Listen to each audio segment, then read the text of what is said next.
A burglar can be inside your garage in under 10 seconds without triggering an alarm, without breaking a window, and without touching the automatic opener. The technique requires a wire, a 2-inch gap at the top of the garage door, and the emergency release cord that every automatic opener in the United States is legally required to have.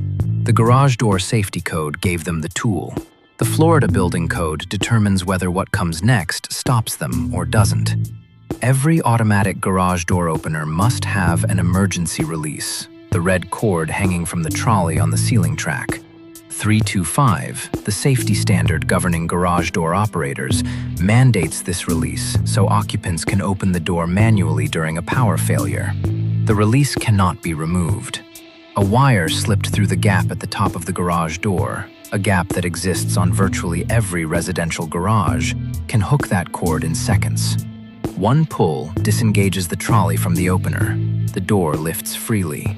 The alarm does not trigger because the opener was never activated. The fix takes 30 seconds and costs nothing. A zip tie through the hole in the emergency release lever prevents the cord from being pulled by a wire from outside.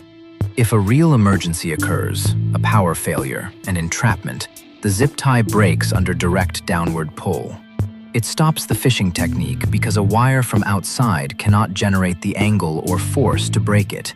It does not eliminate the emergency release. It closes the gap the technique exploits. The emergency release is the garage door. What comes after it is a Florida building code requirement.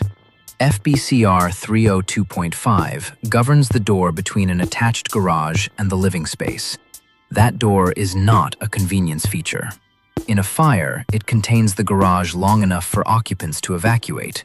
In a break-in, it is the only barrier between the garage and the interior of the house. Both scenarios have the same requirement. FBC R302.5 requires the garage-to-house door to be solid wood. Solid or honeycomb core steel, not less than 1 3/8 inches thick, or a 20-minute fire-rated door. It must be equipped with a self-closing device and a self-latching mechanism. Every requirement is a fire protection requirement. Every one is also a security requirement. A door that closes and latches automatically behind you is a door that is never accidentally left unsecured. Most garage-to-house doors in existing Florida homes fail at least one requirement. Hollow core doors, used throughout the living space, are not solid wood, not solid steel, and they fail a 20-minute fire rating in minutes. Door closers get removed because occupants find them inconvenient. Self-latching hardware gets replaced with standard passage sets. A non-compliant garage-to-house door means a burglar who defeats the garage door faces no meaningful barrier to the living space. The opener itself is the third vulnerability.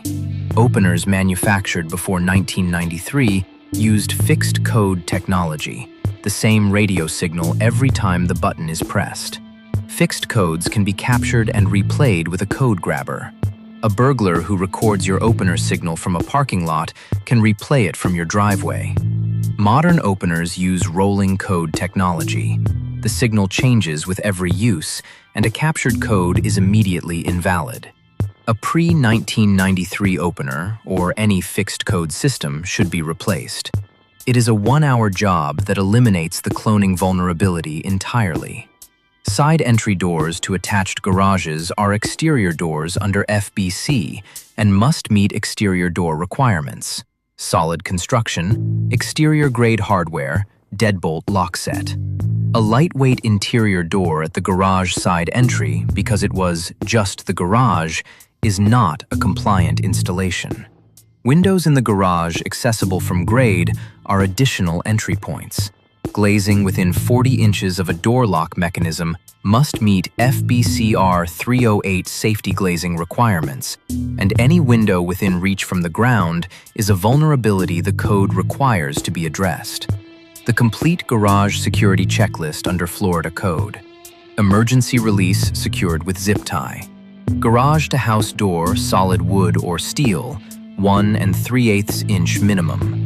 Self-closing and self-latching per FBC R302.5. Rolling code opener. Side entry door exterior grade with deadbolt.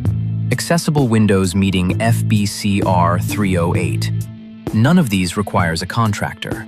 All of them are code requirements that apply to every attached garage in Florida. The emergency release is required by law. The gap at the top of your garage door is structural.